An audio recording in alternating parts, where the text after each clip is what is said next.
community, the United States Flag and Tackle League. We have 8 teams in the league this year. Please welcome the Browns with Coach Joe Petrella.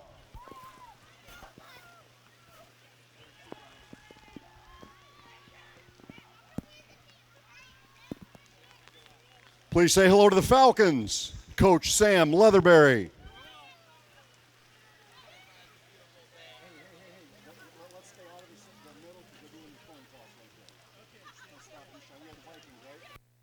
Say hello to the Vikings, Coach Jeremy Gecky.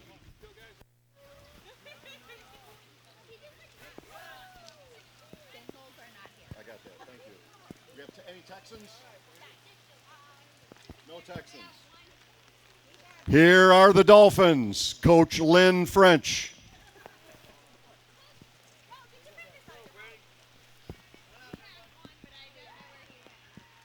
And last but not least, the Ravens with Coach Rochelle Delaria.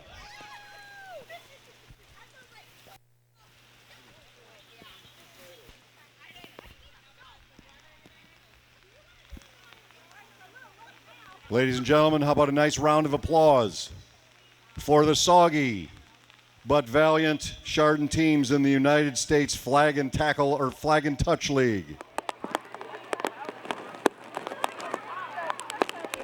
Ladies and gentlemen, once again, welcome to Chardon Memorial Field. The Board of Education, Superintendent, Principal, and Athletic Director of Chardon High School extends to each of you a cordial welcome. We are pleased you are here tonight. East Tech High School and Chardon High School are members of the Ohio High School Athletic Association and abide by high standards of conduct, competition, and relations with member schools. The athletes in this game are friendly rivals. While play may be fierce, all in attendance tonight are reminded that this is a game between young men and that sporting behavior is expected. The officials assigned to this game have been selected and assigned according to the procedures adopted by the Ohio High School Athletic Association. The officials are referee Craig Kowalski, umpire Dennis McGlone, linesman Gene Keller, line judge Matt Smith, and back judge Matt Mooring.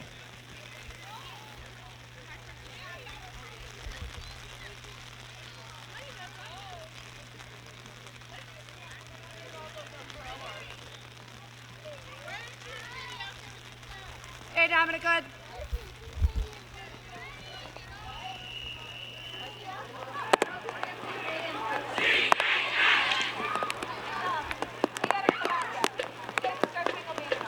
Good evening, ladies and gentlemen. Introducing the 2015 Chardon Hilltopper Marching Band. The band is being led onto the field by senior drum major Dominic Ferrante. The band would like to thank all of our band moms and dads for all of their help during the preseason. Thank you if you helped with band camp lunches, uniform fittings, or chaperoning already. We couldn't do it without you. Ladies and gentlemen, put your hands together for the Chardon High School fight song.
Is Patriot Day. This day marks the 14th anniversary of the September 11th, 2001 terrorist attacks against the United States at the World Trade Centers, the Pentagon, and aboard United Flight 93. Nearly 3,000 innocent victims perished on September 11th, 2001, as planes struck the skyline of New York City, the Pentagon in Washington, D.C., and a farm field in Pennsylvania. Many victims died in the first few minutes. Others died seeking safety following the senseless acts. First responders, including police, firefighters, members of the armed forces, and private citizens, also made the ultimate sacrifice working to assist others in the immediate aftermath of the attacks. In honor of the thousands who lost their lives on September 11th, 2001, and their families, we ask you to now observe 30 seconds of silence. Thank you.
Ladies and gentlemen, please rise now if you are able and join us in the national anthem and the Chardon High School alma mater.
Here's the Hey Song.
It is week number 3 of high school football here on GTV. Chardon Hilltoppers finally heading home. They get to play a home game tonight after 2 successful weeks on the road. How you doing, everybody? Matt Jaworski, Jamie Ward with you. It is a blustery, rainy, miserable night here at Chardon, but you know what? Football is being played, so it's going to be a great night overall, though. Yeah, Matt, I mean, it is, there aren't a lot of people here right now, as you can imagine, and the home opener for Chardon certainly dampered by the dampness. There's little doubt about that. However, this expects to be a pretty good week for Chardon. They've started out the season 2-0. They're taking on an East Tech team who is yet to score this year. So, the rain doesn't bode well, but I think once we get things kicked off, I think things will be okay. Well, I certainly think so. Had the chance to briefly talk with Mitch Hewitt in between intermittent downpours. We had about, I'm guessing, a good inch, maybe inch and a half of rainfall already prior to this game kicking off. And at one point in time, you could barely see the person standing 2 feet in front of you. But Chardon coming in, a 2-game winning streak, and the success has been early on for the Hilltoppers. They've started off hot, and they've cooled off in the second half in both games. They're looking to end those inconsistencies tonight. Well, one of the big things about having early games like this is that when you start off the season well, you tend to play pretty well. And that's why Chardon is in a really good spot right now. They got a week 1 win against West Geauga. That is key. Mitch Hewitt has never made the playoffs in 4 seasons without beating the Wolverines. And then in week 2, beating Geneva, a game that Chardon thought they should win, was a great sign. Here in week 3, the last non-conference game before the Western Reserve Conference grinder starts. Antoine Williams set to kick it off. High end-over-end kick fielded by Pikus just beyond the 20. Pikus going to send it right side across the 40, on his feet, 45, 50 midfield before he's brought down. Great starting field position for the Toppers. Hilltoppers are going to come out on offense with Tommy Beninati starting at quarterback, Matt, and they do have 2 quarterbacks. They are going to use Joey Dinko. Beninati, though, has been very successful under center, and I imagine that they're going to look to get him involved very early. Now they are. Tommy Beninati, the junior, 5'10", 160 under the helm, piloting this Hilltopper team. Behind him, Christian Ross, the senior, 5'9", 177. Dinko, junior, 5'11", 165, and Pikus, the junior, 6'0", 165. Man going in motion. Beninati going to hand the ball off, going up the gut and gaining a pretty good chunk of yardage looked to be Christian Ross. Ross comes in, 9 carries, 63 yards on the year. He was a big part of last year's team, and here's the no huddle. Well, nice to see Chardon doing that. They really implement it last season.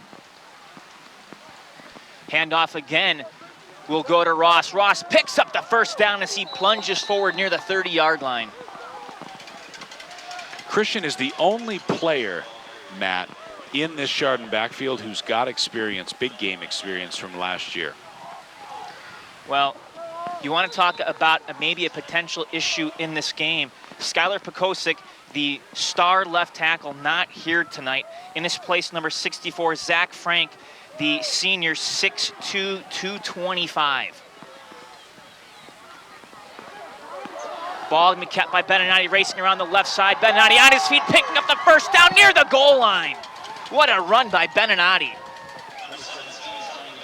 The biggest challenge that East Tech is going to have tonight, and we know this already, is that they are not the type of school who is used to playing football against the wing T offense. And Chardon showing really, really early, Matt, that they're poised to have a big night. Beninati gonna keep it himself in the end zone. Touchdown, Toppers. 2-yard score, and boy, what did that take? 1 minute and 3 seconds. Well, that's the way to start things off if you're this Hilltopper squad, and they're continuing the early success that they have had throughout this season. In comes Ethan Ziegenfuss, the junior kicker, 6 foot 175, and he has been nearly perfect this year on PAT attempts.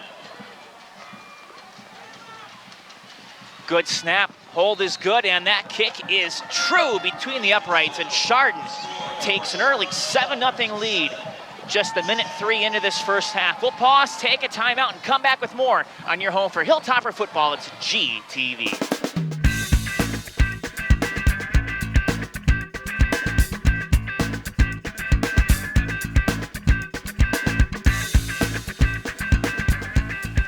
Welcome back. Chardon up 7-0. And now they set to kick it off. Ziegenfuss plants the ball on the tee, walks back to about his customary spot near the 30-yard line. And Jamie, an easy drive for the Toppers to start things off. It took, what, 4 plays? Great kick. This is going to back up the return man into the end zone, and it's going to be a touchback for East Tech.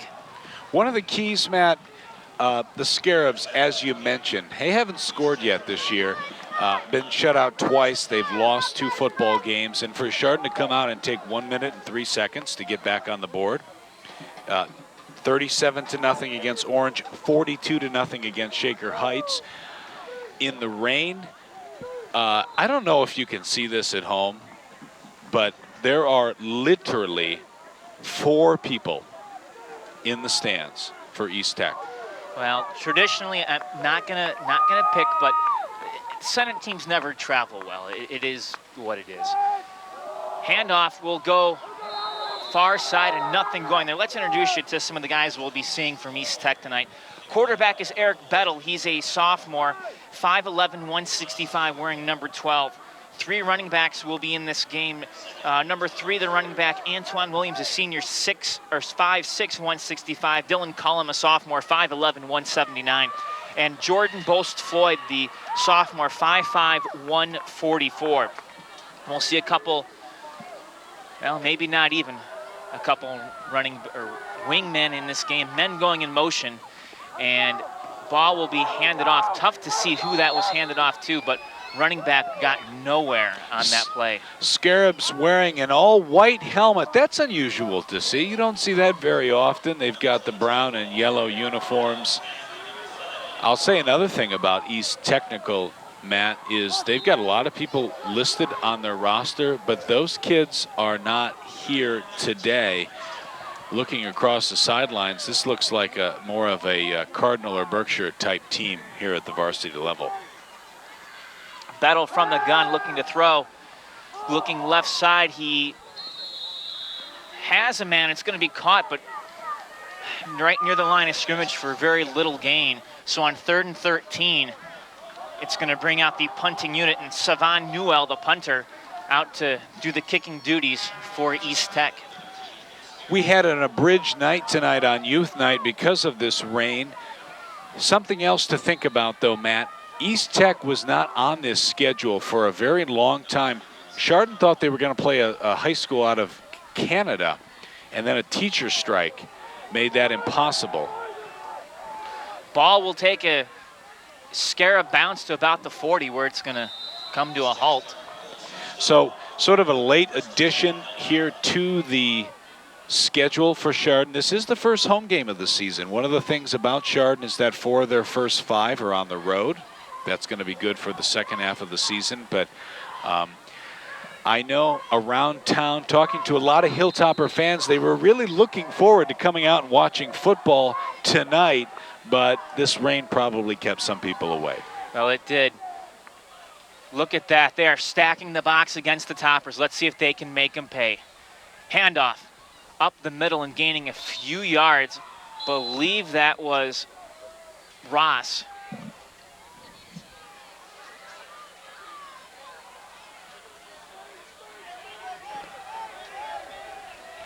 Hilltoppers play calls being called by Don Novotzik. He is a veteran of the Chardon staff. Matt, I have had a chance to talk to him in the preseason about the technology that they've been using, and you know, Don he's really doing a great job with this offense. Beninati going to send a man in motion. He'll pitch it left side, racing around the 40, 35, 30. That's Pike is up near the 20-yard line before he's forced out of bounds. You know, formerly, Matt, you wrote about this in the Maple Leaf for this week. Formerly, it was Chip Sorber who was taking on some of that offensive play calling. Of course, when you're successful, like Chardon has been, you lose some of your coaches, and he's now leading Geneva. So Don Novotzik now the sole offensive coordinator. No, and that's 2 coaches in the last 2 years that have left Chardon to go to Ashtabula County. Beninati going to keep himself flushed out of the pocket, going to keep it on the ground. Beninati now reverses his track. Beninati, there you go. One man to beat. And he is touchdown Toppers. He's in the end zone. Second score for him, this one from 20 yards. Hilltoppers making it look easy against an undermanned, inexperienced, and very young East Tech Scarab squad. Ziegenfuss out to attempt another PAT. Money. With that, Jamie, Toppers up 14-0. They're in control midway through this first quarter. We're going to pause, take a timeout. When we come back, we'll have more action for you here on your home for high school sports in Geauga County, GTV.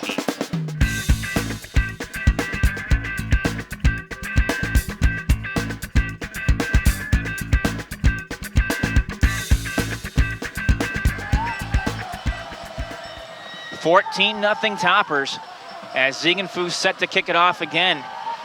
And it's a high kick. This is going to be a touchback, no doubt about it. What a difference in Chardon's special teams this year. We can remember a year ago they needed a kicker for PATs and field goals. They actually went and plucked one from the Chardon girls varsity soccer team. Her name was Riley Tadnetti. She did such a great job during the season. But now with the Ziegenfuss brothers coming to Chardon, one's a kicker, the other's the punter, makes a big, big difference for Coach Mitch Hewitt. Absolutely. It gives the Toppers a few more weapons, although they haven't even had to kick a field goal yet. They will, though. It's going to get tough. Bettle from the gun looking to pass, stepping up in the pocket. He's going to dump it off left side. Pass is incomplete. It was close to being a lateral, but officials there to wave an incomplete.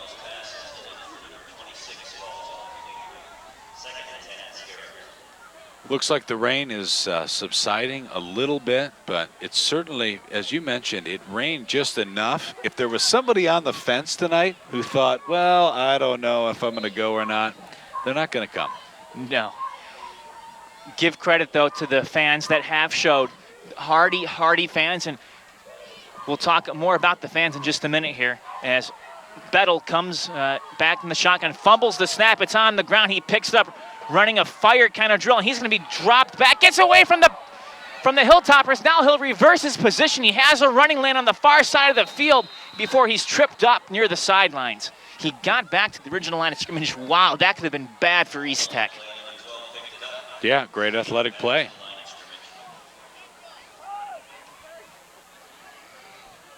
Jamie, you talk about the folks who have come out, and the Chardon Crazies out in full force tonight. Oh, well, yeah, of course. I mean, they're kids.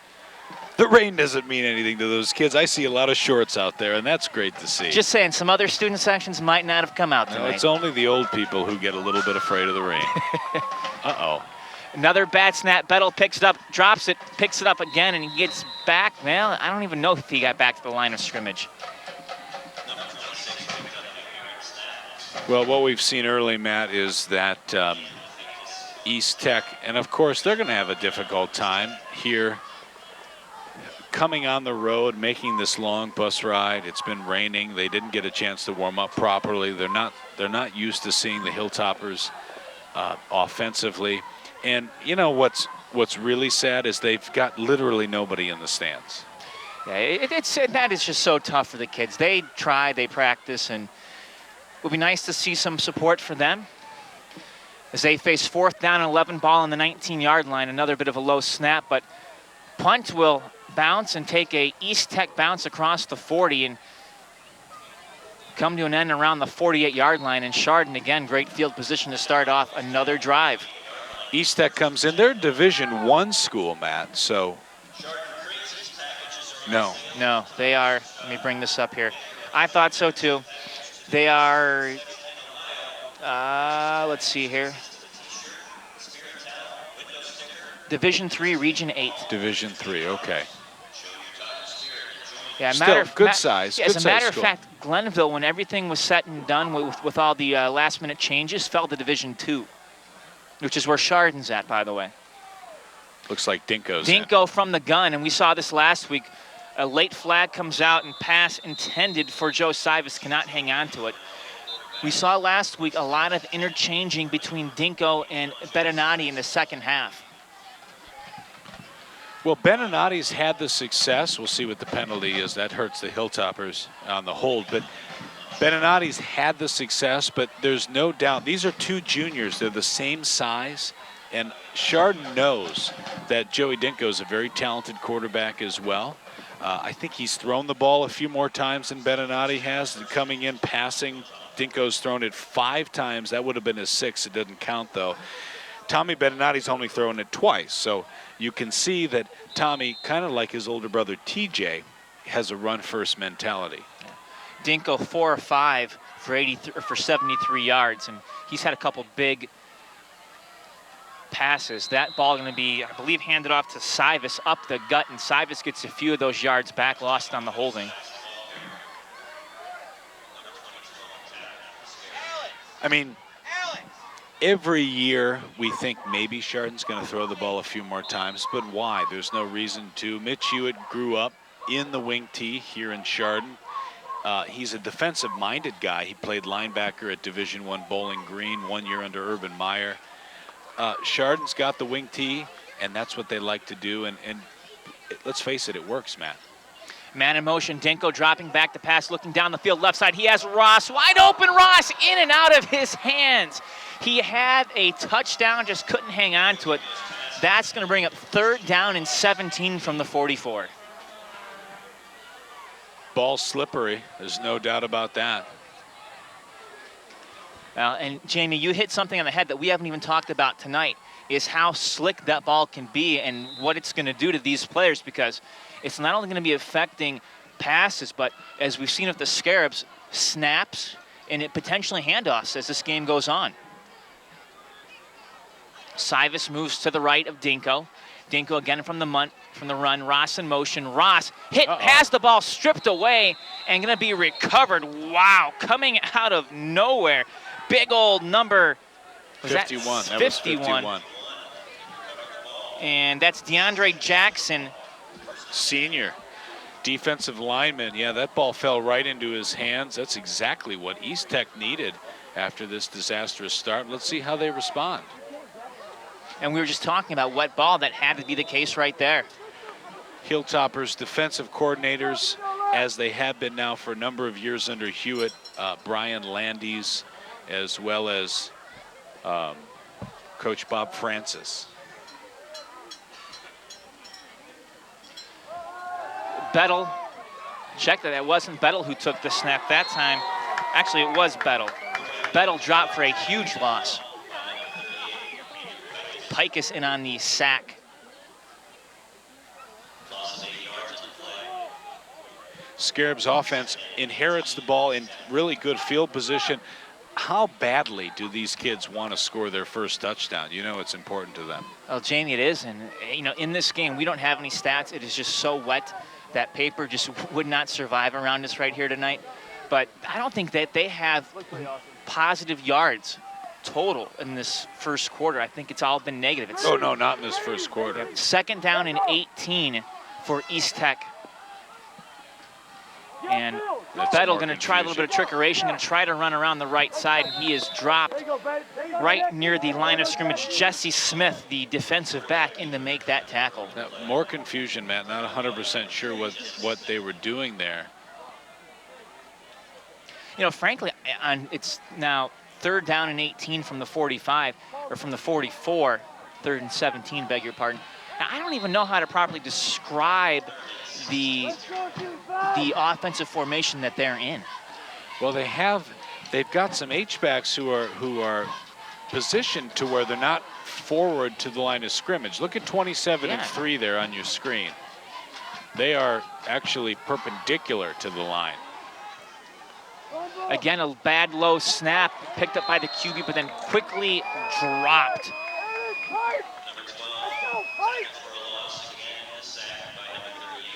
Andrew Pikus again in on the sack, and Pikus back-to-back times he's been in the backfield. Andrew Pikus, one of the senior leaders. Let's remember, Matt, you're watching at home for the first time, this Chardon Hilltopper team. That is 2-0, but this is a senior class that struggled to win games in 7th, 8th, and 9th grade when they were performing on their own. 2 wins in 7th, 2 wins in 8th, 1 win their freshman year. And so they've got a lot to prove. There's a chip on their shoulder. This is not a class that has inherited any success. High snap over the punter.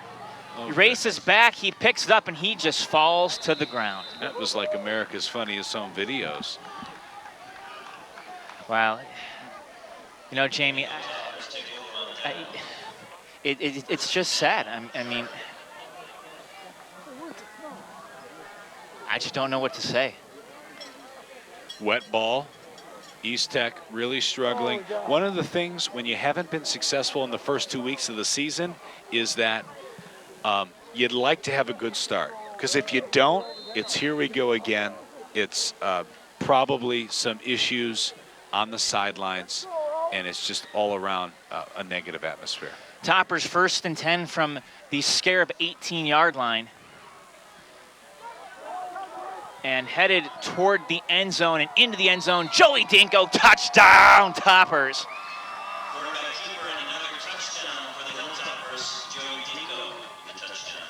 Dinko from 18 yards out, 3:05 left to play, and Chardon blowing this game open early. You know, we thought that this was going to be one-sided. Didn't realize it'd be this one-sided. Ziegenfuss out to attempt another PAT, money. So we're about 2/3 of the way through this first quarter, and it's Chardon 21, East Tech nothing. We'll pause, take a timeout, come back with more here on GTV.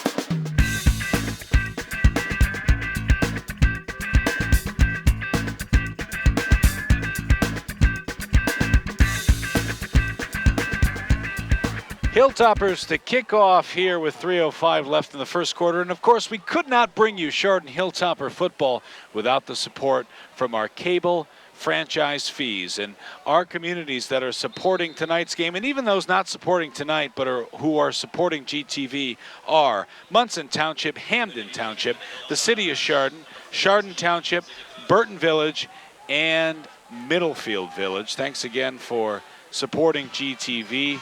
Couldn't do this without you.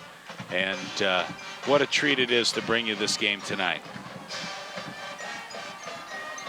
I don't know why anyone just thinks that they're going to catch a Ziegenfuss kickoff and return it. It's such a big difference. It really is. I mean, and it's one of those small things, Matt. We look at this 10-game schedule for Chardon. They're about to start the Western Reserve Conference. They are new members of a new conference. A lot of these schools are former PAC schools, but you're going to add Mayfield, Brush, and Kenston.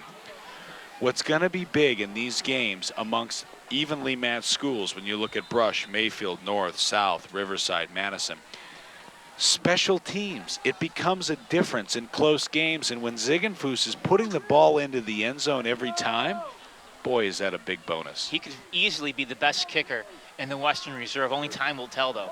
Another fumble. Still a fumble. And who picks it up? Is it the Hilltoppers? No, going to be the Scarabs. Weddle able to pounce on it.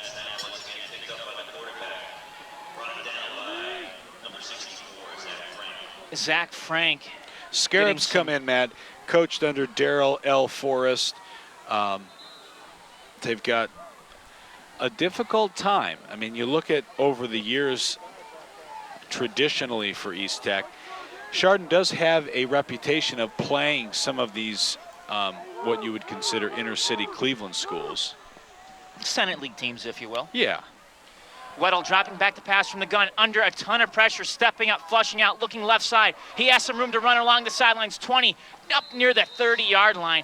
Biggest gain of the night. The ball was on the 12. So that was almost a 15-yard run.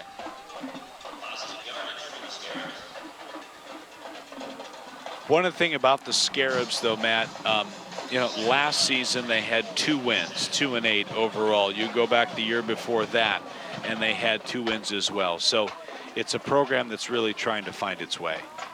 Well, and when you see these kids play in the Senate League, you know, they play at Bump Taylor Field, a lot of day games, and it's always a matter of having numbers, having kids who are academically eligible to play. Handoff that time, and the Scarabs come close, very close to a first down, and they may get it. This looks like to be a very favorable spot for them. Coming up off the pile at the bottom, number 22, Rico Richardson, the sophomore, 5'7", 175.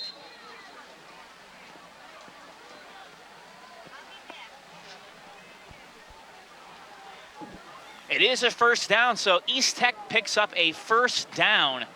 Their first down of this game, 1st and 10 from the 30. Weddle again from the gun, flushing out near side now. And he will just run out of bounds, not take a hit. He had some pressure. Pikus was in the vicinity. Lundblad was in there too. Saw Shane Quinn in there. Hey, you know what? We haven't even had a chance to run down the Hilltoppers starting defense. And the starting defense looks a little bit like this. Dalen Powers, the senior 6'3", 285. Ryder Davis, the junior 6'1", 240. And Lucas Lundblad, the senior 5'10", 193. That's your D-line. Linebackers. Tanu Lamagua, the senior 5'9", 170. Joe Sivas, the junior 6'0", 190.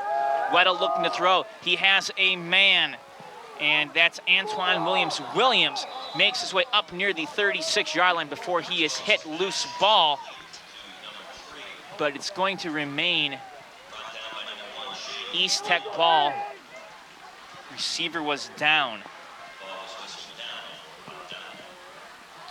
And the other linebacker, number 5, Kyle McCaffrey, the junior, 5'10", 205.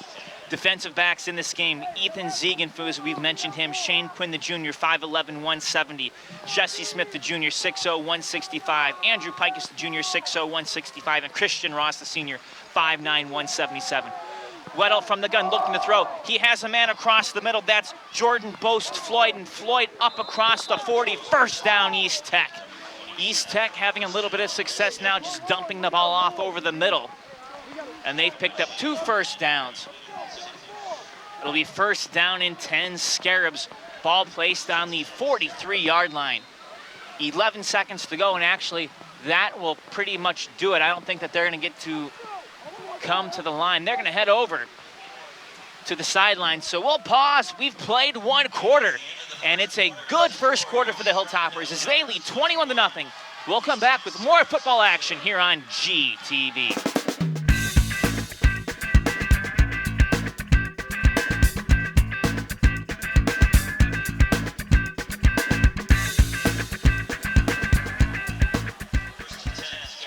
First and 10 Scarabs. There we go. I know how to count.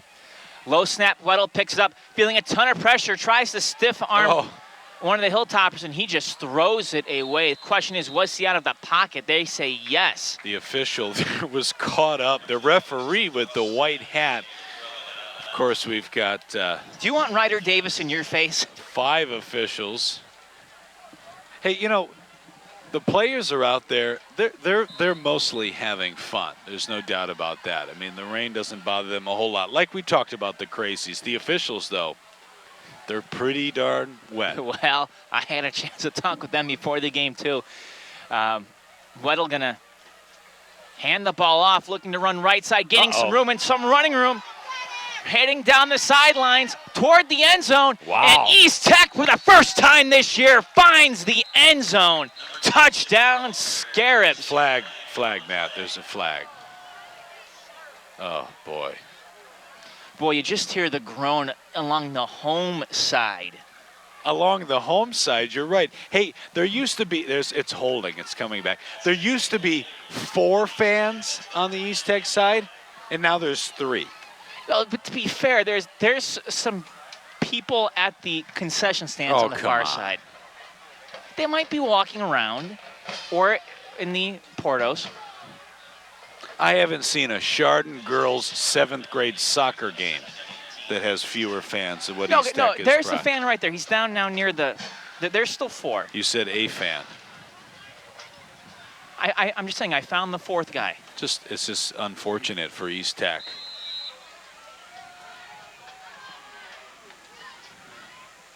Well, it's going to be 2nd down and 18 for East Tech. 11 minutes, 43 seconds left to play. Great burst second of quarter. speed, though, there by number 28. Really, Now he's not even, unfortunately, on the roster. Not sure who that is. Was told no changes to the roster by the coaching staff. Low snap, Weddle picks it up, forced to go left side. He has a corner, able to turn it a little bit before he's forced out of bounds. Good job by Shane Quinn to get in there.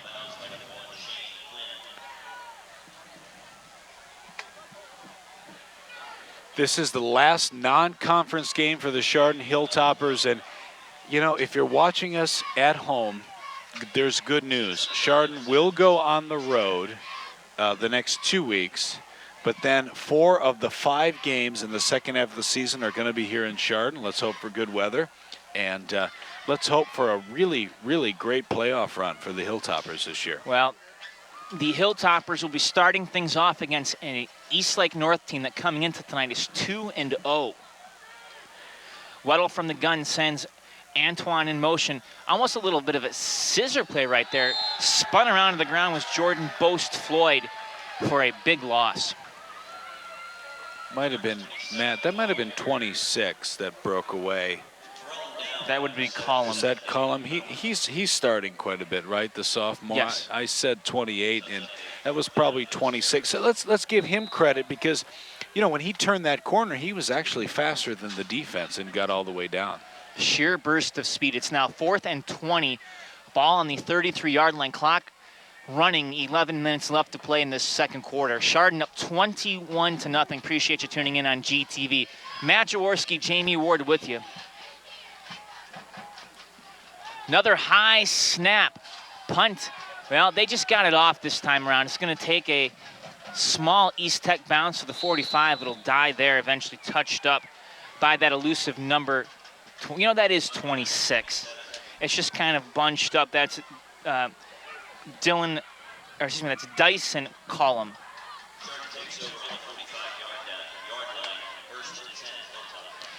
Hilltoppers in great field position, Jamie. Well, they don't need yeah. it. One of the things we've seen is they don't really need it, but yeah, you're right. going to be Beninati at quarterback again. Dueling quarterbacks, if you will.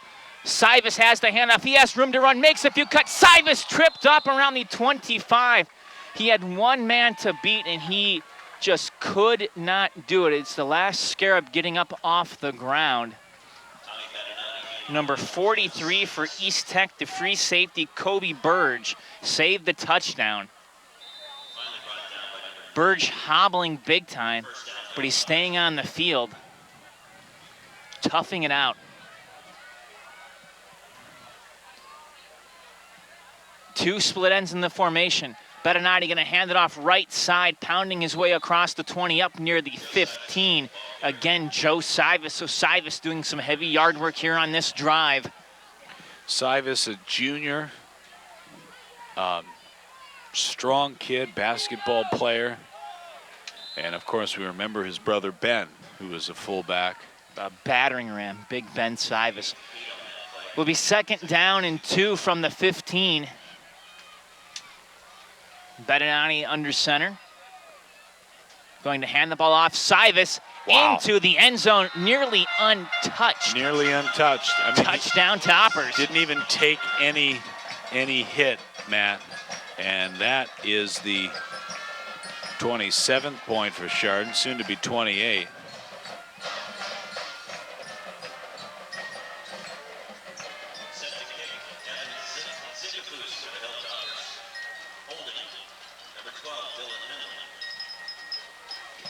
Kick is underway. Any questions, folks? That's good.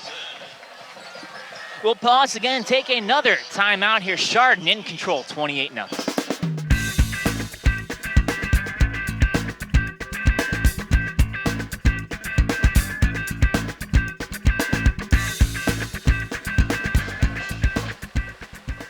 Chardon once again set to tee it up and kick this ball off. They've had to do it 4 times tonight. Off scores, it is 28-0 Toppers. It has been a rout early in this game, up 21-0 after the first quarter. Ziegenfuss sends it into the end zone, another touchback.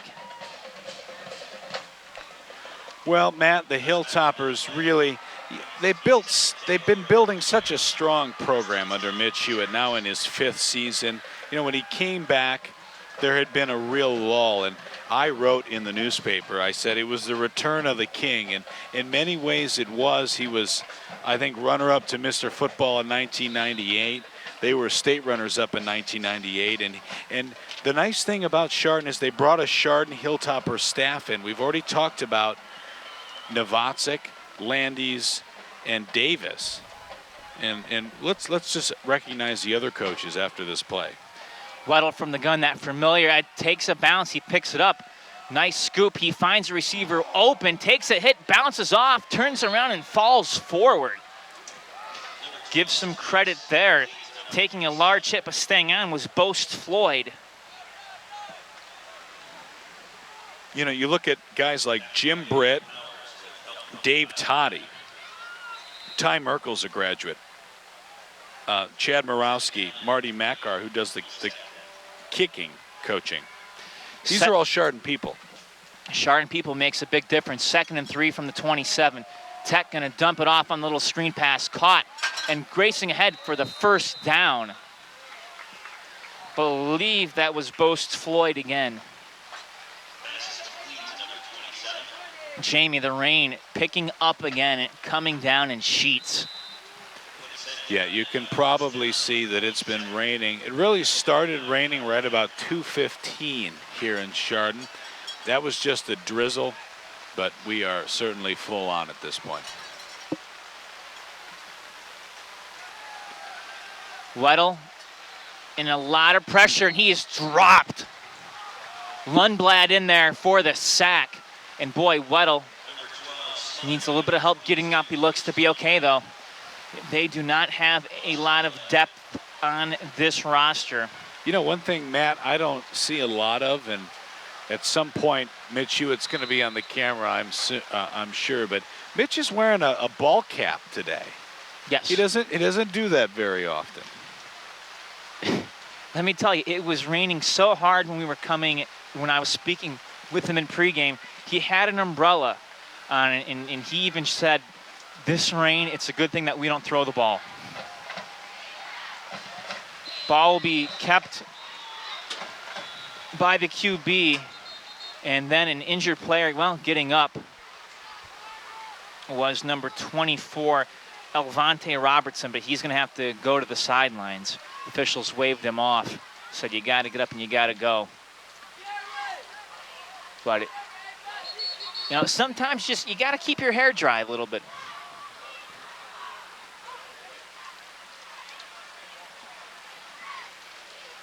Of course, how often do you see someone under a tent that still has a poncho on?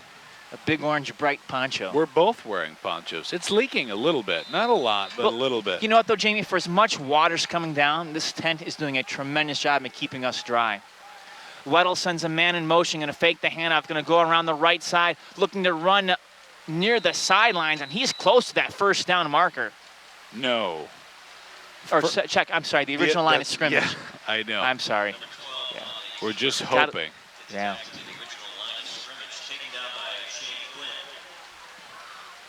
Hilltoppers, though, Matt, that Western Reserve Conference that's coming, there's been a lot of talk about it. Chardon is technically the smallest school in the WRC, just a few boys smaller than Kenston. But those two Jog County schools are really taking such a big leap to take on Brush, Kenston, Mayfield, Mayfield, South North, Riverside, Madison are normal opponents. Another bad snap. Punter was hit. Ball partially blocked. It's rolling around loose. Well, I don't know. It picked up by East Tech. I don't know. And I'm not. He kicked it. He kicked it. I don't think if he kicks it, it can be advanced. But. Well, it doesn't matter. Yeah, it was. You know what? It's not a first down. Chardon will get the ball regardless somewhere. Referees are very happy that they didn't have to try to figure that out, because actually the kick didn't reach the line of scrimmage. That's true. They're huddling right now to talk about that play. First and 10, Hilltoppers. But Dinko's going to come back out at quarterback. Yeah, we'll be first and 10 from the 40. I had the chance last night, did some traveling for work, but got home in time to actually catch the South Euclid game from Sparky DiBiasio. South is in a lot of trouble this year. Really? Manhandled by the Panthers well, last night. Well, that's good to hear. That is good to hear. They're 0-3 now, aren't they? They are. Pike is going in motion. The handoff, it's a delay to Ross. Ross crosses the 40 up near the 36 before he was eventually dragged down by Dylan Colsom. But I'll tell you what, South, total disarray on defense last night. They could not stop the run. Chris Collins gained 226 yards on 30 carries, 226 yards, 3 touchdowns for the Panthers. North, who Chardon faces next week, is 2-0 entering this week. Dinko under center, going to hand it off to Beninati. Beninati lowers his shoulder, booms forward up near the 30-yard line. Beninati going to be spotted a yard short at the 31, so it'll bring up 3rd down and 1. But you look at Mayfield has played a couple tough teams to start things off. They're 2-0. Kenston is 2-0.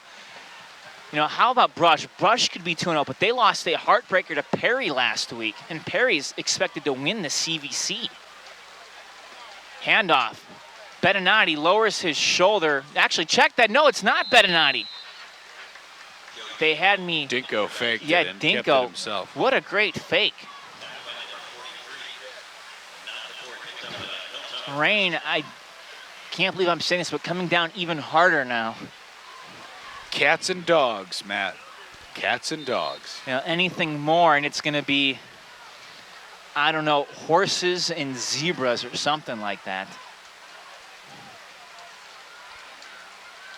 Beninati, I think, back under center it is. Gives it to Ross. Ross, left side, has some room. Ross, toward the end zone. Touchdown, Toppers. 18-yard strike from Christian Ross, the senior.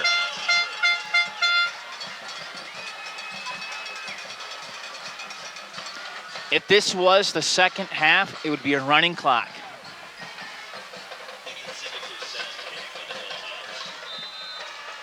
The band is getting a lot of fight songs in. They are. They've been practicing, though. I mean, Chardon did roll up, what was it, 41 last week. They got some nice ponchos. Got to stay dry. Got to keep those woodwinds Did they bring another sturdy. kicker in? I can't tell. I think that might be. I think they brought somebody else in to kick. They did. That wasn't a squarely I think Picus? I can't tell if that's a 9 or an 8. That is a 9, so number 39 for the Hilltoppers coming into to take that PAT. Maybe that is Picus. Tough to tell.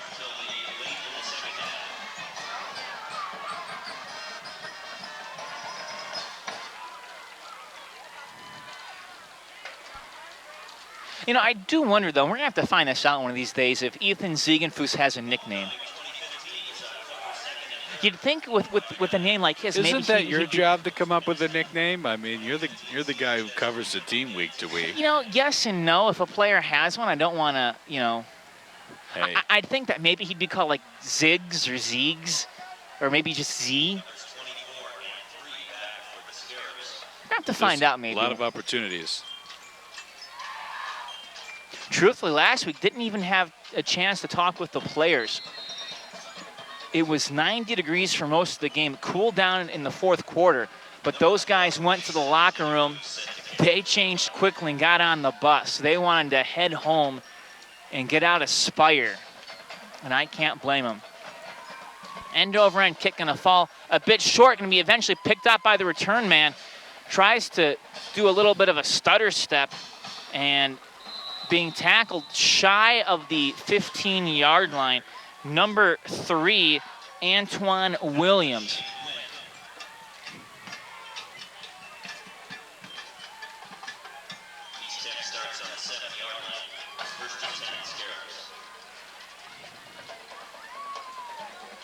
Ball going to be spotted around the 12-yard line.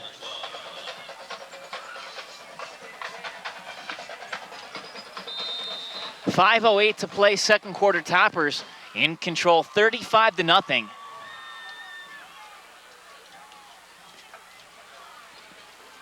The dynamic broadcasting duo, Jaworski and Ward, here tonight with you on GTV. We braved the weather. Hey, timeout call on the field. You know what, Jamie? We're going to pause, take a timeout too. We'll be back.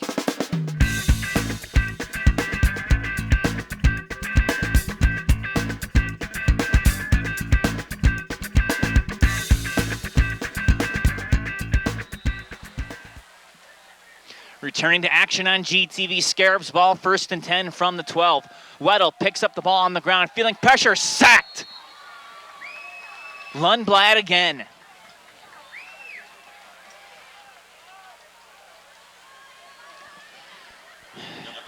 Jamie, you know, I've been thinking about this all week long, and didn't want to really ask Mitch Hewitt this question because I knew what he was going to say if I asked him the question, but I'm going to pose it to you. Chardon has had second half issues. They have had issues just basically staying within the ball game. They were outscored by West G in the second half. Outscored by West G in the second half. Really outscored by Geneva last week in the second half. Again, another low snap. Goodness. You know, when you're up such huge numbers against a team that is just, for the lack of a better term, overmatched at this point in time. And, you know, I'm not trying to put East Tech down in any way, shape, or form. It's probably a good series of terms for it. But with them being so overmatched, how can you really judge if Chardon is able to turn things around in the second half in a game like this? No, you can't, Matt. There's going to be a lot of Hilltoppers down on the sidelines who make their varsity debuts tonight. You're going to get a chance to get some JV players into the game. This is not a game that you can really gauge your progress on. Ball handed off, and this is going to result, will it? It results in a safety. Was waiting for the officials. The officials come in, do give the signal. It is a safety. Dylan Collum dropped for another loss. It's a safety. Too many Hilltoppers to even figure out who would get credit for that tackle for losses. But, you know, Jamie, the way that this game is turning, they're not doing it on purpose, but it's one of those games now where Chardon just basically padding stats. And Well, in a way, there's nothing wrong with that, but that's what you have to do against a much lesser opponent. East Tech had a very uphill climb coming in. Now, given the weather, given the fact that there's now 2 people in the stands that I can count, and given the fact that you are yeah, I know you're going to point at somebody waiting on the stairs. There's 2 on the stairs. So it makes it 5. Given the fact that there's nobody here for East Tech, Chardon is opening up their home season. They're playing exactly the way that they expected to play. I think at this point, you're going to keep people healthy. Maybe you're going to work out a couple of kinks in your playbook. You're not gonna let up, but this is like anything that we've seen. I haven't seen anything like this in 8 years covering Hilltoppers football. Yeah, same. Chalk me up at that too. Ethan Ziegenfuss and Zach Green back to receive. So now we're seeing a new return man, and they haven't seen Green back for a kickoff yet this season. The question, though, begs, Jamie, how can Chardon make sure that they don't have those second half issues? No, you know, Matt, it just doesn't matter tonight. There's no way you can't. Green, by the way, cutting across midfield, 30, 20, and Green into the end zone. Touchdown, Toppers. I was going to say that you can't pretend or simulate that you're going to have a second half that means anything, and so that just goes to punctuate that. The second half issues you were talking about West G and Geneva, those are real, and they're going to have now 7 weeks to deal with that. Tonight's not the night. No, but I guess what I'm getting at is it's going to come down to you have to solve it during practice, and I think Mitch has been working on that. He's been talking about the mentality. PAT is through the uprights. It is good. I think it's Pikus. I don't see him on the sidelines.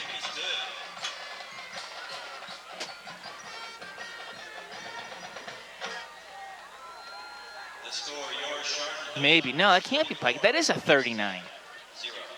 We'll figure it out. You know, I don't know that I can recall a game in my memory in which you put the backup kicker in. Typically, your kicker is your kicker.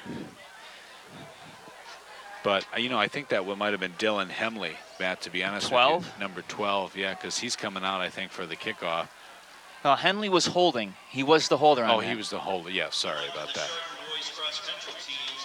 By the way, though, you know, we mentioned that Zach Green, a junior, 5'8", 155. First time he's had to field a kick in a varsity game, and what does he do? He runs it back.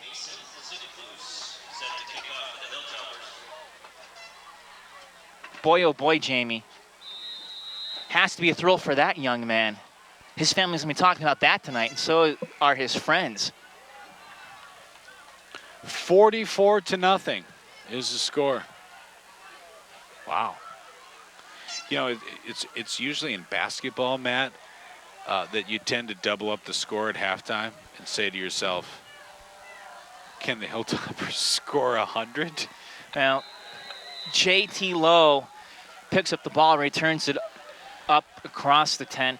New kickoff kicker, by the way, is the brother Ziegenfuss, Mason. Yeah, they are both outstanding special teams kickers, and they both come from NDCL. Lions' loss is Chardon's gain. Yeah, I mean, great kids.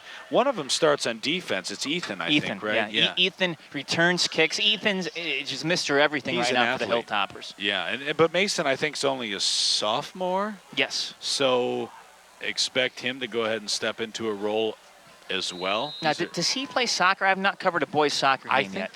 I think they might both play soccer. We haven't done a soccer game yet here on GTV, But we will. a good reminder. Visit www.geaugatv.org for replay dates and times, and you can see our upcoming schedule.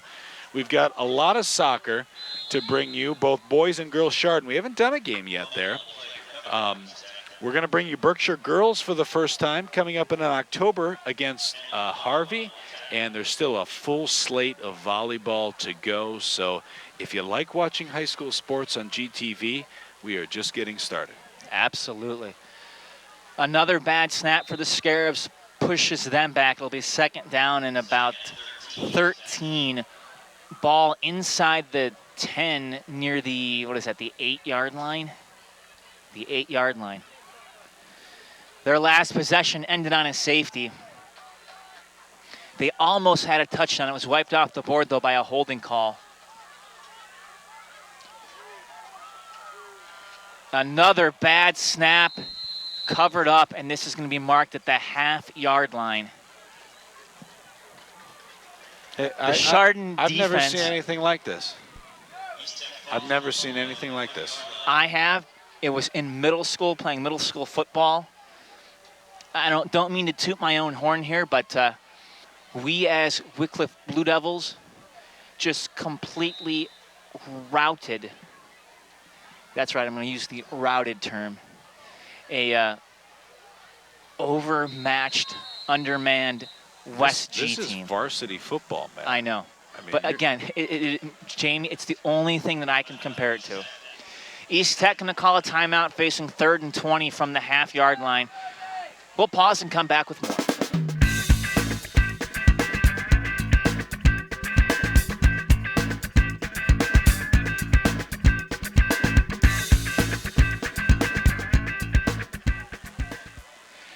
Third and 20 from the half-yard line, and Chardon defense looking to maybe get their second safety of the night.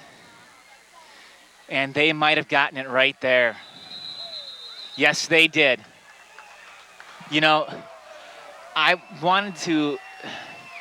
Dalen Powers, the way he's running, he might have been the man who did it. He shows his emotions. He's a big kid, isn't he? Oh, he's huge. 77. Dalen Powers is 6'3", 285 on the roster. Last week I was joking around with him. Just really, Chardon had just come on the field. They were just kind of doing their own things individually before warming up as a team. And he was talking about just really wanting to play against Geneva, and basically just talking about how pumped up he was. A couple of the assistant coaches came over and said, "Hey, Dale, I know that guy's mic'd up. What you're saying, that's going to be broadcast, and the folks from Geneva are going to hear it." But, it wasn't anything derogatory or anything like that, just saying that he wanted to have a good game. But, such a nice young man, really loves this game, loves to play football, and gives it his all. Now, 46-0 Hilltoppers. So Chardon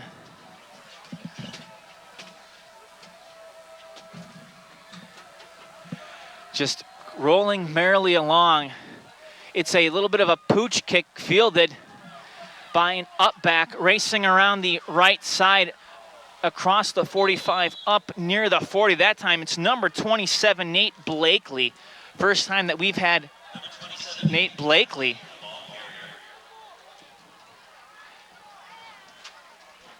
Why not? Well, the offense comes back out on the field, and we've seen a lot of them tonight, but in short bursts. Tommy Bettinati back out under center.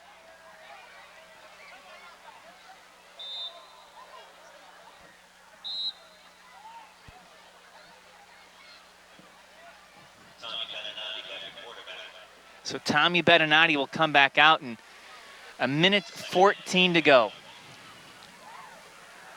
You going to say hello, Brian? Hello.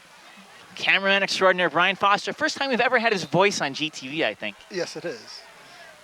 You don't have to say anything else. Just wanted you to say hi. Oh, well, thank you. Have a good game. Thank you.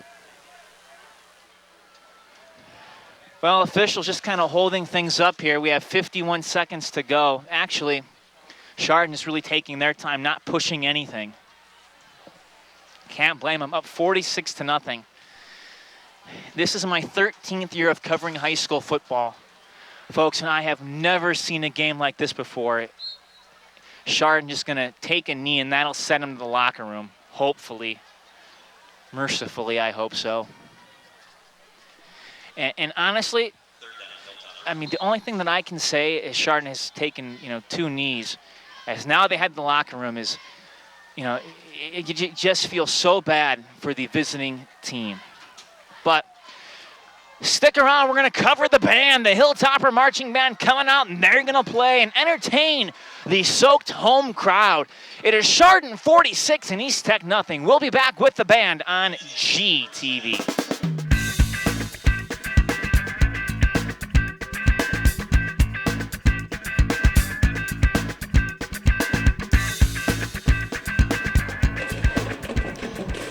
Good evening, ladies and gentlemen. Introducing the 2015 Chardon Hilltopper Marching Band.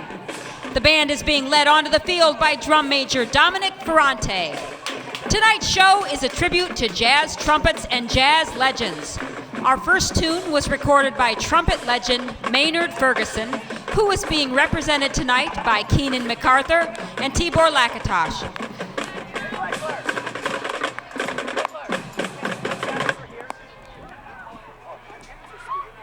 Dominic Ferrante, is your band ready?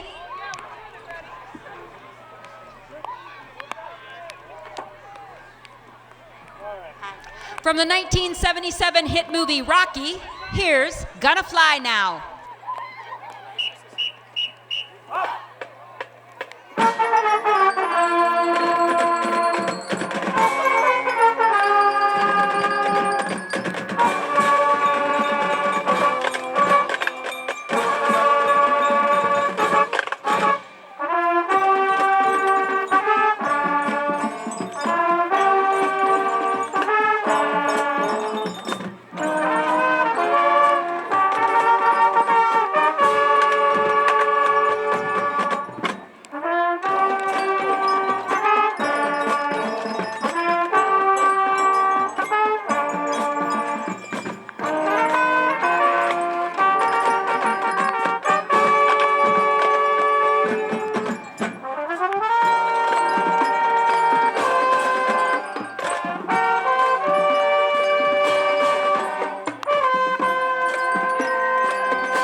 Made famous by Benny Goodman and included a drum solo by legendary drummer Gene Krupa. Featuring our drumline and our topperettes with captains Catherine Fairbanks and Hannah Adkins, here is Sing, Sing, Sing.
song spent 13 weeks on the Billboard Hot 100 in 1971 and combines jazz and rock elements.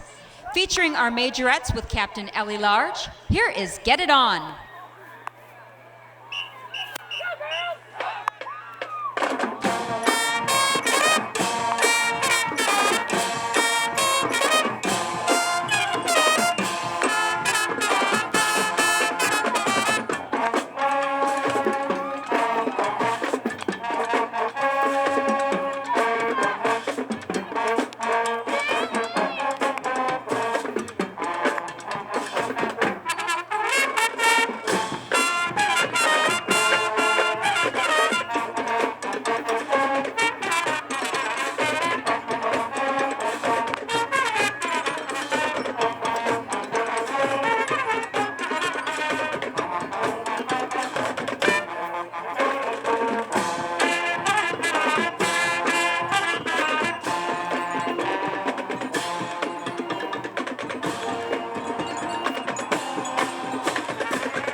Ladies and gentlemen, put your hands together for the Chardon High School fight song.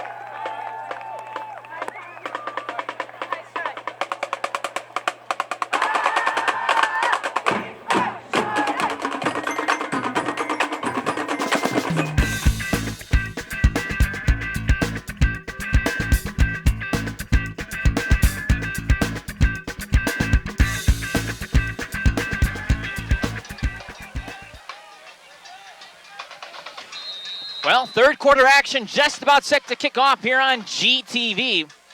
And the Toppers will kick it off once again to the Scarabs as they find themselves down 46-0 to Chardon. Return man trying to make something happen across midfield and tripped up near the 35-yard line. That was the kicker, man, who just was able to get enough on that return man. Yeah, that was Mason Ziegenfuss. Would have been a great start for East Tech. They are obviously here in the second half in a position where they're just trying to build. They scored that touchdown in the second quarter. It got called back to via holding. And real challenge for Coach Forrest and his staff here to keep everyone motivated and make sure that they can come out and play two decent quarters of football. Oh, the return man was Elvante Robinson. It's 1st and 10 from the Chardon 35-yard line. Scarabs send a man in motion again. Another low snap. Boy, they're having the QB such falls a hard on time. it. Did Chardon recover? No, they didn't. Such a hard time with the snaps, Matt. 50% of the snaps for East Tech have not been good ones, and that's not a way to start the play, not a way to start the second half. I don't think I can remember seeing even a midget team having this many issues with snaps. 2nd and 15, by the way. This entire second half will be played with a running clock. Weddle picks it up, going to run right side and tackled. I think that might have been Pikus. When you say midget team, you're talking about youth football. Youth football, yes, not Okay. just short people. I'm trying to be politically correct here. Careful, man. I wouldn't say something like that as a, that's just not nice. 3rd down, last 2 snaps. Again, they've been low, and our quarterback today, number 12, who is Eric Bettel. Yeah, Bettel. He hasn't been given much of a chance. That center's really got to focus in here. Get the ball in his hands. Well, when you got Dalen Powers rushing at you, though, that might do it too. Officials calling a timeout. Was it one of the teams?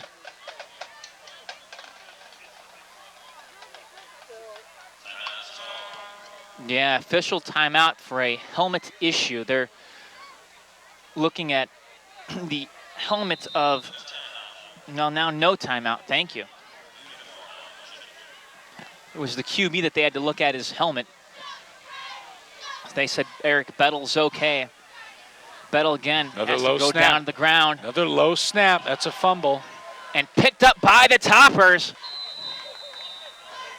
Ryder Davis recoups the fumble, and Dalen Powers down on the ground. He's in pain, and so is Bettel. Bettel not even moving.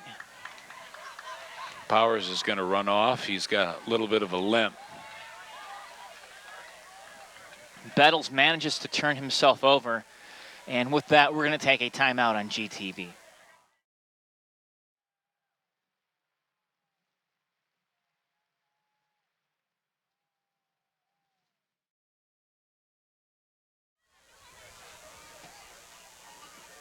First and 10 Toppers from the 48-yard line. Ball pitched out right side. Christian Ross, running room 50, 45, 40, 35, 30, and out of bounds inside the 30, down near the 25-yard line. Matt, on that last play, it did look like Bettel got up, and he did walk off under his own power. That's the quarterback for East Tech. Dalen Powers, he ran off on his own. So will East Tech have their starting quarterback? We'll have to see on the next time around. Now, the medical staff is looking at him, and they're looking at his right leg. So time will tell. Bettinati under center, going to hand the ball off. Sivas makes a cut, the counter, coming back right side across the 20 up near the 18-yard line.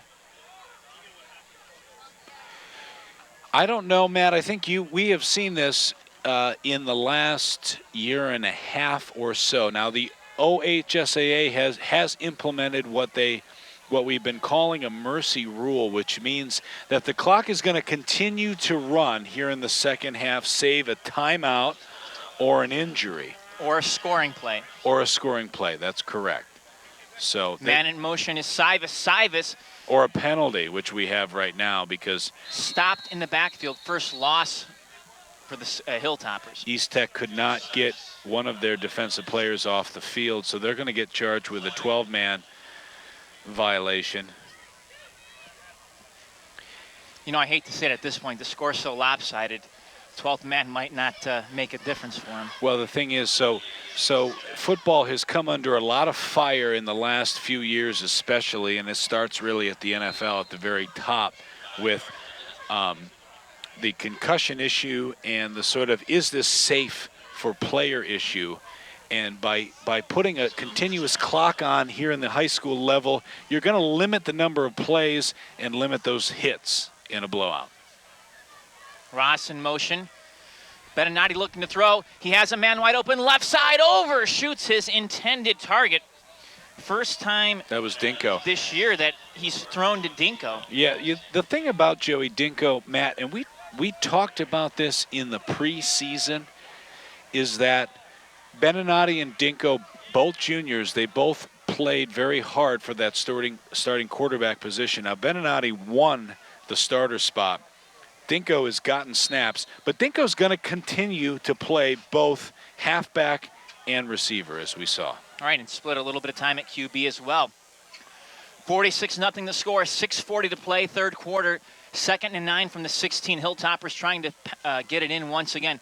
Handoff, Sivas makes a few cuts. Sivas is into the end zone. Touchdown, Hilltoppers. As he leaves a couple of scarabs down on the ground, he ran through them and over them on his way into pay dirt.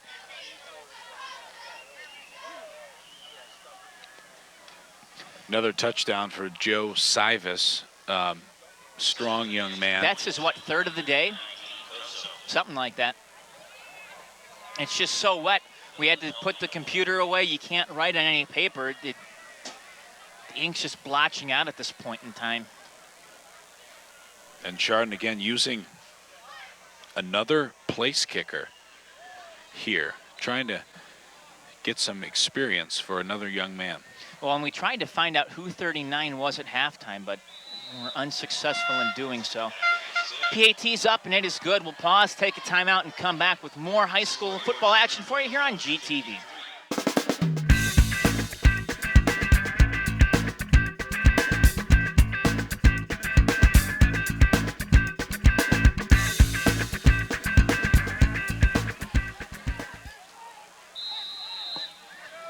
Hilltoppers just rolling merrily along, and Jamie, under 6:30 to play here in this third quarter.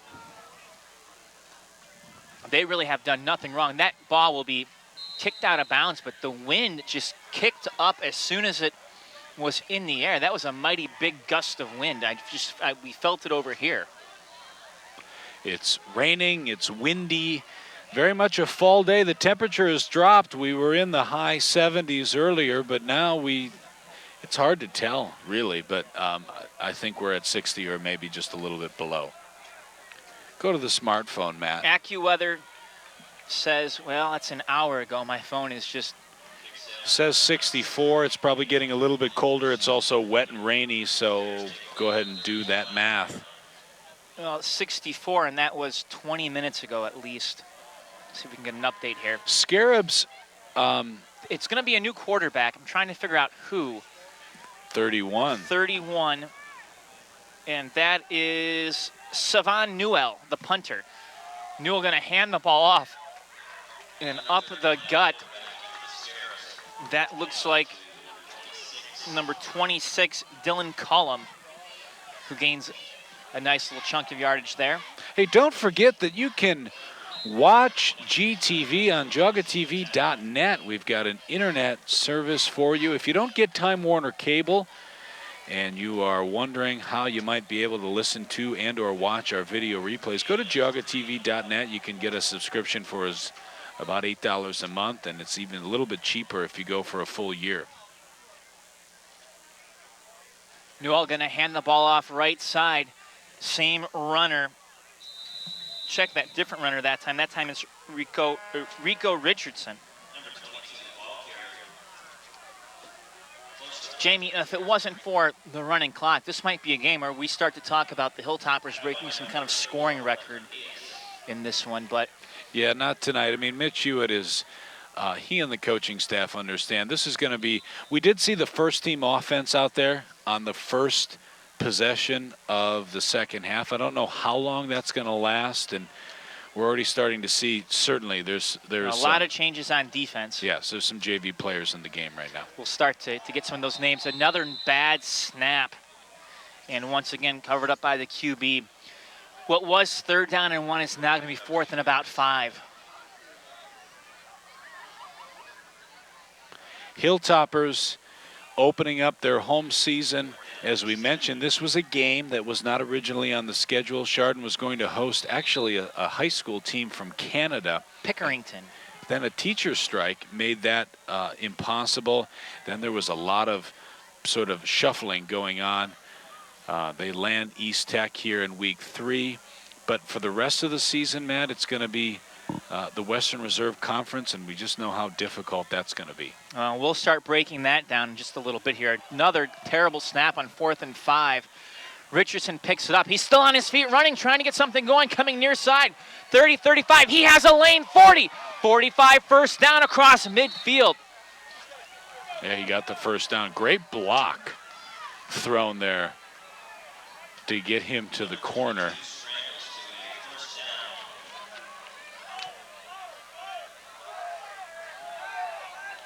Well, for Chardon, it looked like that was Connor Morris who was the blocked. Would that be at the block E?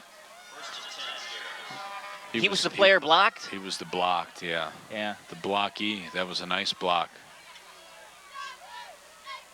Brings up 1st and 10 from midfield for the Scarabs. Their first down of this half, and I think only 4th or 5th of this game. Flags flying, going to be procedure call against the Hilltoppers, lined up in the neutral zone. So neutral zone infraction.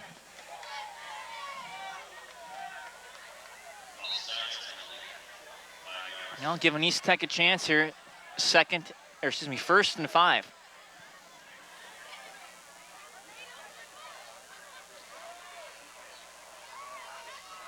Newell going to hand the ball off now, making a cut, coming around left side, around the 35, up near the 30-yard line. And Another eventually first down. Poked out of bounds was Carnell Pierre.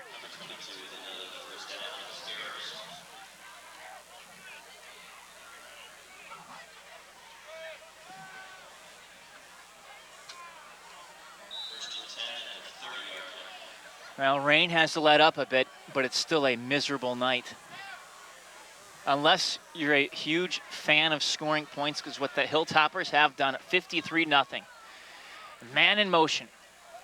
Newell going to hand it off, and just up the gut, kind of making his way, is Richardson once again. And Richardson back to the line of scrimmage, and he might have picked up about 4 yards on that play. He does. 2nd and 6 from the 26. East Tech driving here, trying to score their first touchdown of 2015.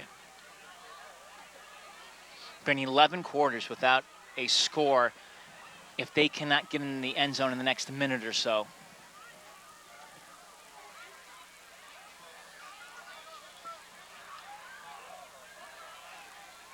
I wonder if that would extend to even into last year. Don't think it did, because I think their last game they won. Tough to tell, though. Richardson, check that wasn't Richardson. That time it was Collum with the ball carrier, and Collum lost yardage on that run. But it's interesting, Jamie. The JVs come in, a bit of an issue on the first couple plays, but they seem to have really shored up the defense and gotten themselves comfortable against these starters here for East Tech.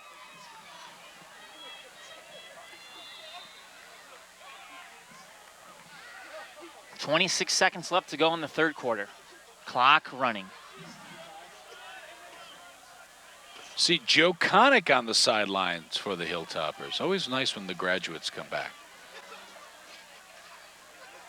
Looking to put the ball up in the air. Nope, that's going to be a sack. Oh. James Bryant, the junior, 6'0", 250. How do you do, and welcome to varsity football. That will do it. We've played 3 quarters. The score, Chardon 0 and Chardon 53, East Tech 0. We'll be back with more.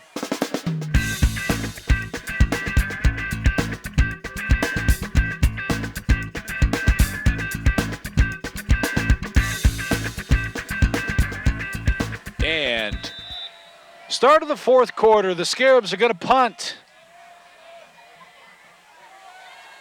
Coming from their own 37-yard line. That's a good snap, not a good kick. Oh, and there's a penalty. That's going to be an automatic first down, probably. Jamie, I don't know about that. I thought somebody got their hand on that punt. Yeah, I don't think so.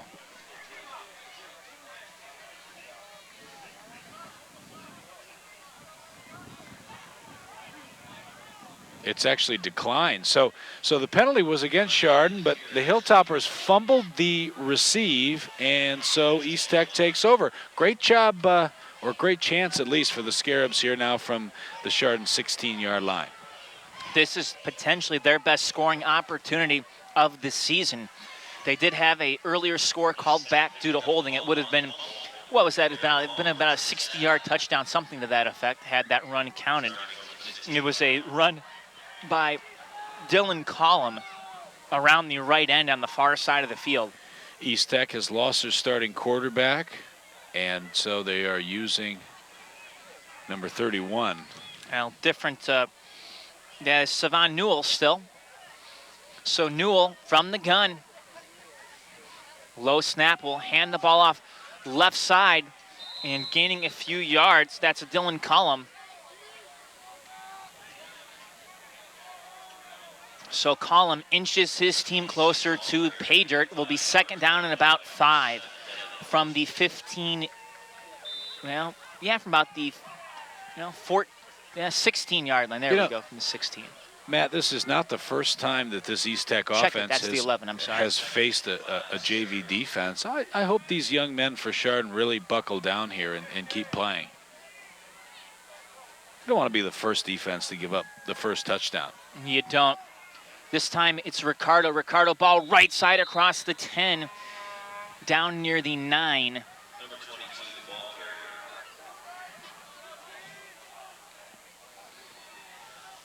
Not a lot of fans here tonight, Matt. It's not a good night for concession stand sales, that's for sure. Nope. Helped them out a little bit, though. Got a few items to eat. Popcorn and a Pepsi. And I had a pizza, but that didn't even make it past the stands. That's the old Jevnikar 1-2.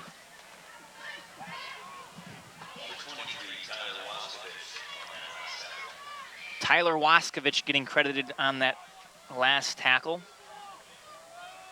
He's a lacrosse player, very talented young man. 3rd and 3 from the 9. Scarabs again from the shotgun. Newell looking to throw across the center, ball incomplete. He had a man open that should have been a touchdown.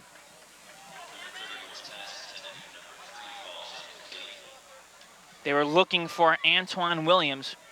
Williams just could not get it. 4th and 3, and this is a go-for-it position. They do not have a kicker, and really, you want to score a touchdown anyways.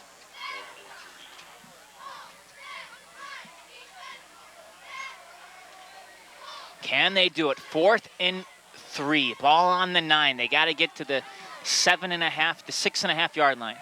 Newell looking. Under pressure. He's going to take off. Newell trying to race around left side. He has a blocker. No.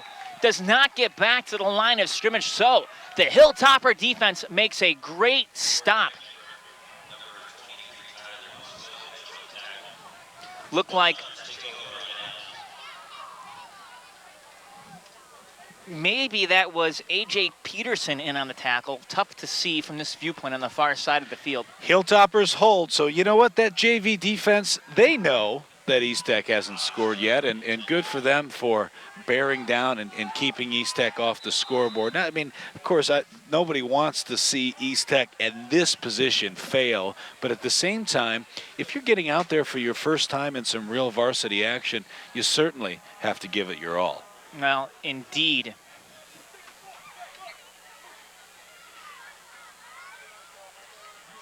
I think there's a new QB in for Chardon. Is that Hemley? I can't tell. The holder, number 12? Is that my I think so. binocs are so fogged up I can't see anything. I think that's Dylan Hemley, who's a sophomore, if it is number 12. 12. It is Hemley. It is. Yeah, he's Turns coming his in to back play to us. quarterback. So Dinko and Beninati have the night off, obviously. And now Hemley gets a chance to play in a varsity game. You know, he's got great hands as a holder. We've seen some tough snaps early in the season, and he's brought him down. Now he's going to run the ball on the left side. And he's got some room to run, breaks a couple tackles up near the 20, should be close to a first down. It is a Hilltopper first down. Don't forget, birthdays, anniversaries, and other special occasions can be made more special on GTV. The best way to let us know about your events or to send us an email at geaugatv@windstream.net. And you know, whether that's engagement announcements or new births, whatever it may be, put them up on GTV and let everyone enjoy the opportunity with you. Shaman Leach gets the handoff, goes forward, picks up a couple yards. Again, clock is going to continue to run here in the second half.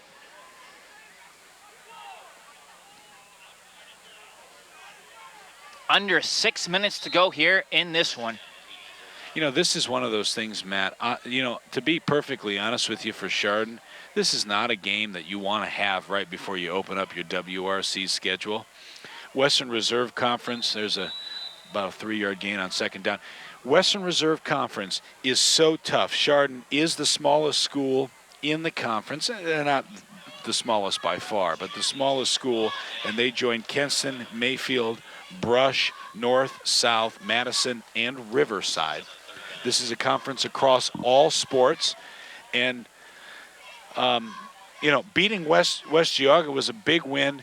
Geneva was a game they should have won, and I don't know that this does them a lot of good. Hemley going to take it himself, running sideline, and gets forced out of bounds. I guess the only good news is that they play North next week, and North is considered to be, by writers in the area, to be the weakest team in the WRC. No, they are not.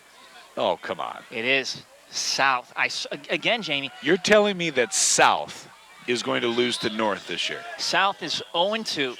Well, are you telling me that South is Yes. going to lose to North this year? You heard it All here. right, okay, You there heard it it is. here.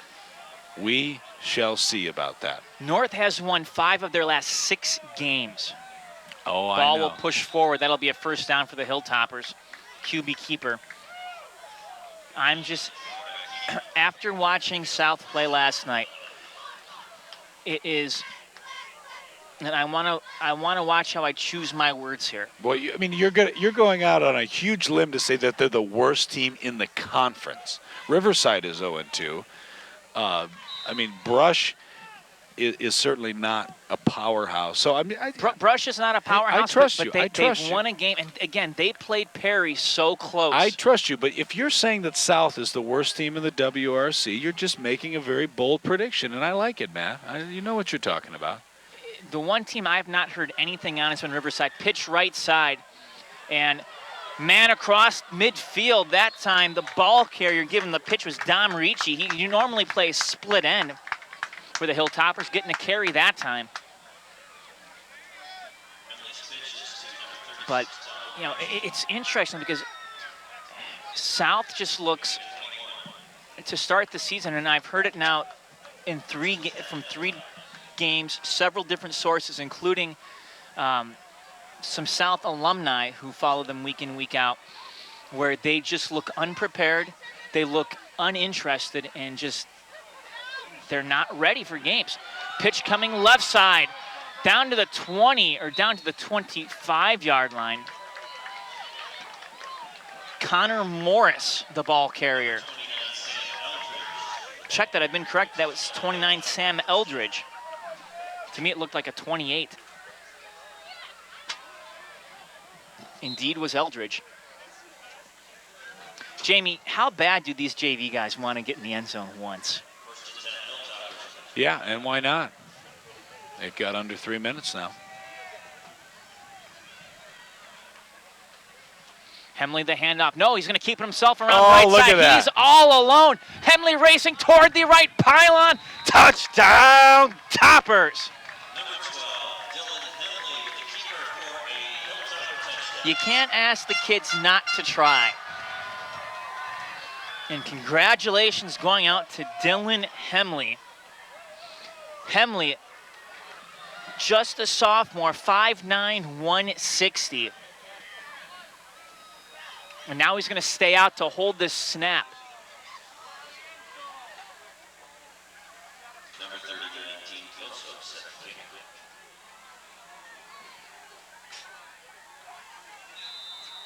Believe they said that was... That was good. Boy, that one just snuck in there under the right crossbar, and so Hilltoppers have put 60 on the board with 2:32 to play here on GTV. We'll pause, come back with just the final moments of this one.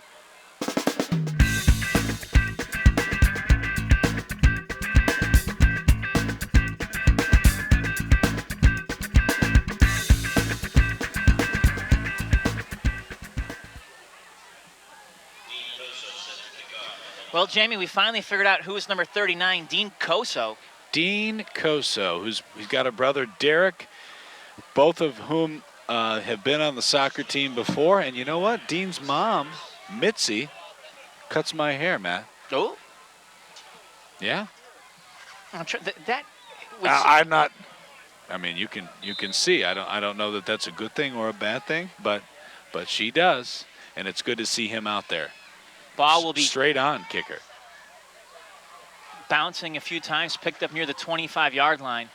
And Scarabson again going to try to get something going across the sideline, knocked out of bounds. A big booming hit. Penalty flag is down. Might have been Koso. No, A.J. Peterson made the tackle.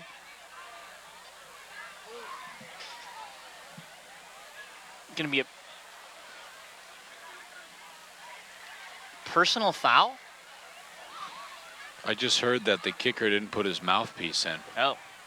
I heard that from the press box. I suppose that might be a penalty. Must have left it on top of his helmet.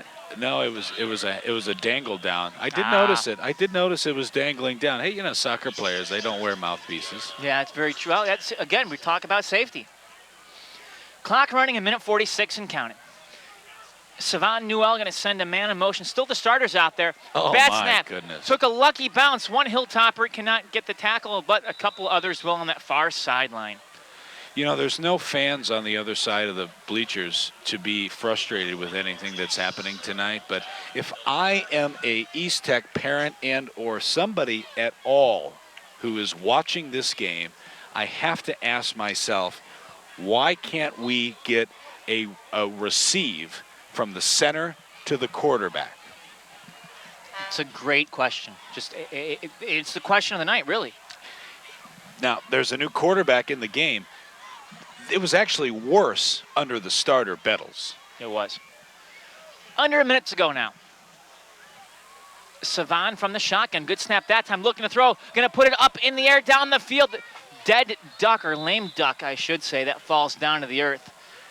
And clock will continue to run on this running clock. 60-0 Hilltoppers in this one. Well, Matt, the Hilltoppers are going to go to 3-0 on this season. And, you know, that's actually really important because as you and I have both seen since Hewitt has taken over now in his 5th year, when they start out well, they go to the playoffs. And when they start out kind of middling, they don't. There's still a lot of games to win, but let's be honest. If they can go 500 in the WRC and finish this year at 6-4, they will be in the playoffs this year. Potentially. You know what, Jamie? I think they'll be. I think they will be. They would as a 7 or 8 seed, but it would just come down to some points. It'd come down to second tier level points. Newell again going to look to throw down the left sideline. Ball is nearly picked off, but that will do it regardless. Well, thanks going out to our 2 cameramen tonight. Chris Scraw, Brian Foster. Got to thank Dave Jevnik, our executive producer, and of course my partner tonight, Jamie Ward. Good night for Chardon, Matt. Yeah, on behalf of all the rest, we'd like to wish you all the best. We'll see you next time.